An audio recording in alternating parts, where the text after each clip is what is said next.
गुरुजी, जैसे ही हम समाज में जैसे आम रहते हुए अचानक पता चले कि हमारे कोई पड़ोस का जो व्यक्ति है या हमारा कोई जानकार है, तो वो तंत्राचार्य है या तंत्र के बारे में कुछ जानता है, तो वो पूरे समाज में आसपास बड़ा कौतूहल का विषय हो जाता है।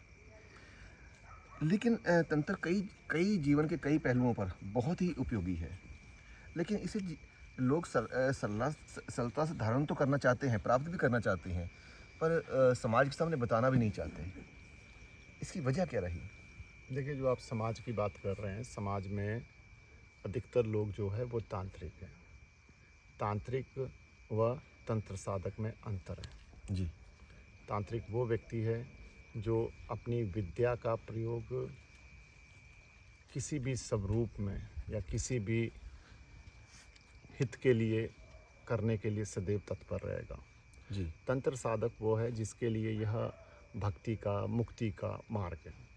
तंत्र के पुरोधा स्वयं भगवान शिव रहे हैं और उन्होंने ही मानवता को, हमारे समाज को यह विद्या प्रदान की है। तो विद्या के ऊपर प्रश्न चिन्ह लगाना तो कदापि उचित नहीं रहेगा। तंत्र हमारे समाज के साथ, मानवता के साथ हर धर्म में, हर संप्रदाय में किसी ना किसी स्वरूप में जुड़ा है और जीवन को अधिक बेहतर करने के लिए,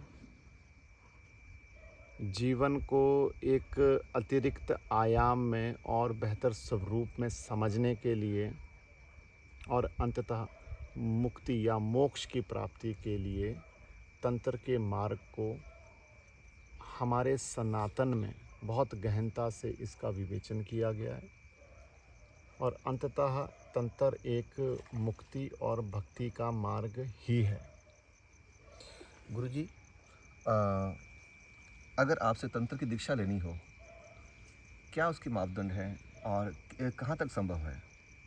देखिए, तंत्र उसके की लिए क्या दीक्षा, कोई कोई परीक्षा हाँ, होती है? हाँ, तंत्र की दीक्षा किसी को भी मात्र उसकी इच्छा है इस कारण नहीं दी जा सकती है। तंत्र एक दो-धारी तलवार है। तो जिस तरह से किसी भी, आप देखेंगे सेना में, पुलिस में, अगर किसी भी सैनिक की नियुक्ति की जाती है तो उसके बहुत तरह के मापदंड रहते हैं। उसी के बाद उसके हाथ में शस्त्र दिया जाता है, अन्यथा ये हमेशा इस संभावना बनी रहेगी कि वह उस शस्त्र का दुरुपयोग भी कर सकता है। तो जो शस्त्र का दुरुपयोग करेगा वो तो पाप का भागी निश्चित तौर पर है, परंतु जिसने उसे शस्त्र पकड़ाया वह भी पाप का भागी ही बनेगा। तो तंत्र एक गुप्त, बहुत ही शक्तिशाली विद्या है।